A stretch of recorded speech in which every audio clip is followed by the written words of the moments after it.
Olá, Felipe Fabris, zootecnista, analista de mercado aqui da Scott Consultoria. Estou aqui hoje com a Juliana Pila, também zootecnista e analista de mercado da Scott Consultoria, para mais uma edição do nosso tradicional Mercado Sem Rodeios.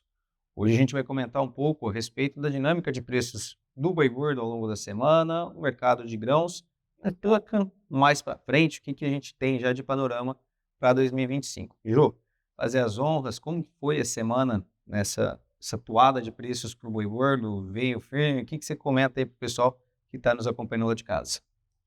Bom, Felipe, o que a gente vê é que o mercado continua aí nessa subida, né, movimentações altistas da arroba do boi gordo, né, considerando a Praça de São Paulo nessa semana, no mercado interno, a gente viu um boi saindo da casa dos R$ 305, chegando nessa sexta-feira em 310, pensando no boi aí para exportação, saindo dos 310 e chegando a 315. A gente sabe, vê algumas negociações acima desses valores, mas ainda não são referências, né?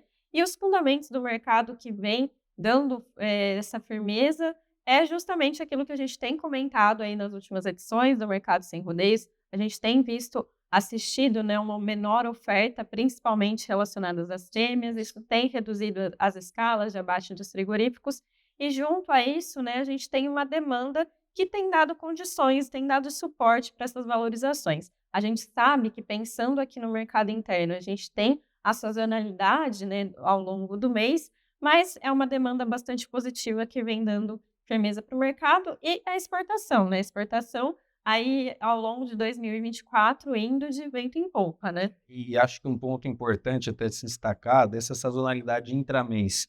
A gente está falando de um momento onde há geração de empregos temporários, né, no mercado brasileiro, com um nível de desemprego relativamente controlado, contido a um menor patamar desde 2014, salvo engano. Então, é um mercado que entra com essa sazonalidade, mas com um cenário mais confortável para o escoamento no mercado interno.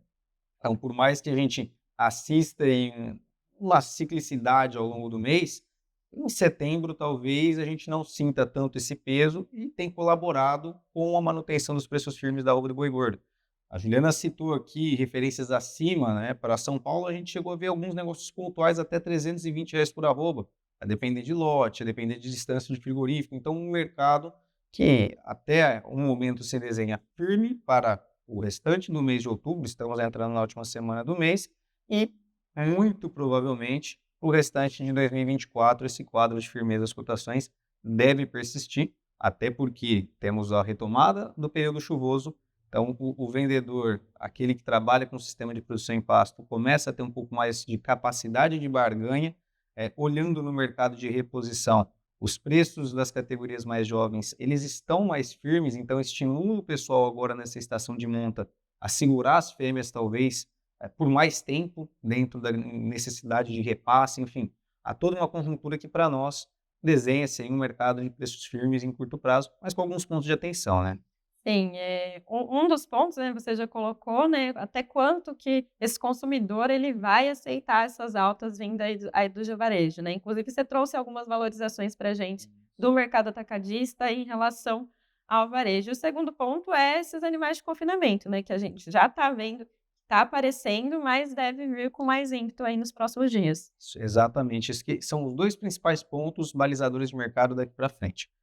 Primeiro, um deles relacionado à demanda, e quando a gente fala em demanda, não tem como ignorar a questão do aumento que vai chegar ao consumidor. Só para ter uma ideia, o pessoal que está nos acompanhando aí, o dianteiro avulso, tomando como referência a Praça de São Paulo, nos últimos 12 meses sofreu uma alta de 40%, enquanto a cotação do boi gordo na Praça Paulista ela subiu na casa de 32%. Então, o aumento do dianteiro, e aqui eu trago o dianteiro porque ele acaba sendo a peça dentro do atacado que vai gerar os cortes mais em conta à população brasileira, né? Teve uma alta maior do que a própria cotação da arroba do boi gordo. Isso vai levar a repasses no varejo, a gente já viu esses repasses acontecendo nas últimas semanas, né? Divulgamos ontem nosso boletim semanal Boi Companhia e houve uma análise destacando isso. Então já está chegando uma carne mais cara ao consumidor e o até onde o consumidor aceitará esse aumento de preços é que é a grande questão que a gente vai ter daqui para os próximos meses. E o que o varejo vai fazer?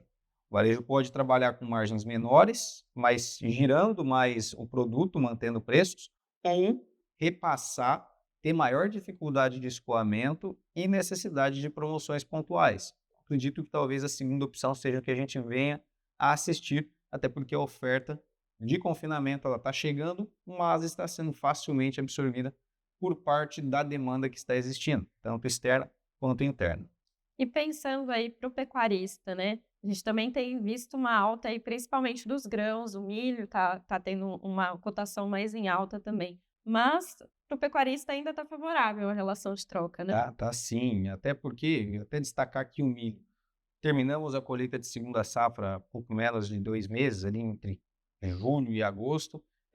Foi uma boa safra, mas com uma demanda também crescente, e levando a uma situação de estoques finais, na nossa visão, muito baixos. São os menores níveis de estoques nos últimos 6 anos.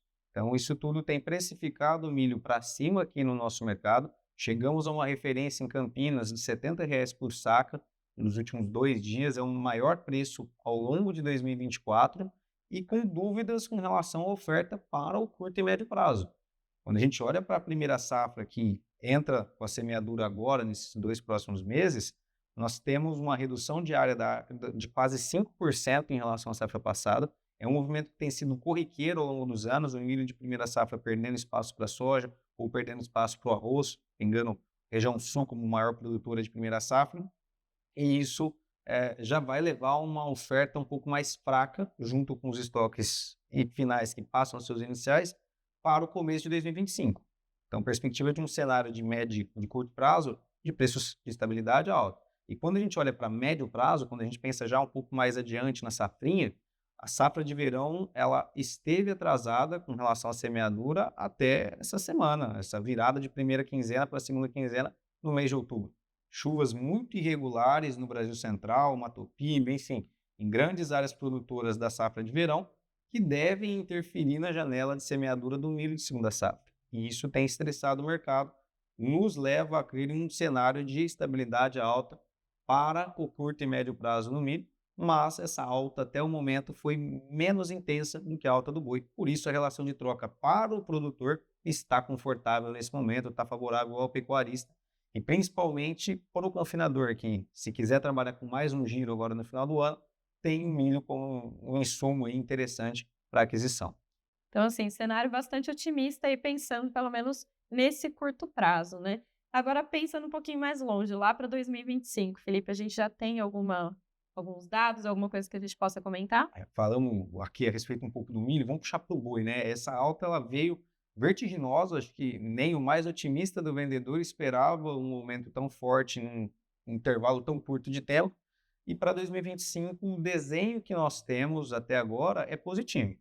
Primeiro ponto, o Departamento de Agricultura dos Estados Unidos divulgou recentemente, dia 11 de outubro, um relatório a respeito do balanço global de carne bovina, de carnes de modo geral, e o destaque fica para o Brasil. Devemos ter o menor rebanho nos últimos 7 anos, desde 2018, a gente deve ter um rebanho aí para 2025 na casa dos 186 milhões de cabeças, segundo o Departamento de Agricultura dos Estados Unidos, com uma demanda, olhando para a exportação, que deve crescer para o próximo ano. Lembrando que em 2023 tivemos recorde de exportação, em 2024 o desenho é para um recorde, até o final do ano tem sido assim até o momento, e com esse quadro de aumento da exportação brasileira para 2025, também seria um novo, aí um recorde, um novo patamar para a exportação brasileira no próximo ano. Então, demanda externa vem bem firme, com uma oferta de boiadas em função do rebanho, num processo de início de retenção mais comedida, o que nos leva a crer em um mercado firme e em alta ao longo da temporada de 2025. É claro que com as suas sazonalidades da safra de capim e oferta de fêmeas impactando o mercado, mas sem nenhum susto pelo caminho. A gente facilmente poderia dizer que R$ 250 dificilmente devem ser vistos pelos pecuaristas ao longo do próximo ano. Claro, futurologia, bola de cristal é uma coisa que a gente não tem, mas é um mercado que dá para a gente apostar em firmeza para a próxima temporada, em tempos melhores para o produtor. É isso aí. Então, acho que é isso, pessoal. Trouxemos bastante informações essa semana e informações positivas aí, pensando do lado do pecuarista. Eu agradeço a todos a atenção e até a próxima. É isso aí, pessoal. Até a próxima. E eu só queria convidá-los para seguir os nossos projetos nas redes sociais. Nós temos hoje a nossa pesquisa expedicionária principal, Confina Brasil, partindo em 2025, seu 6º ano de expedição. Terminamos as visitas agora entre os meses de outubro e novembro. Logo, logo, o benchmarking, os dados estão saindo para o mercado para serem vislumbrados, analisados por todo mundo. E estamos agora com o nosso mais novo projeto, o Circuito CRIA, rodando o Brasil Central, né? E explorando a estação de monta dessa temporada. Para quem quiser conhecer um pouquinho mais a respeito dele, basta acessar as redes sociais da Scott Consultoria ou buscar pelo Circuito CRIA em todas as redes sociais que estiverem ao seu alcance. É isso aí, um forte abraço e até a próxima.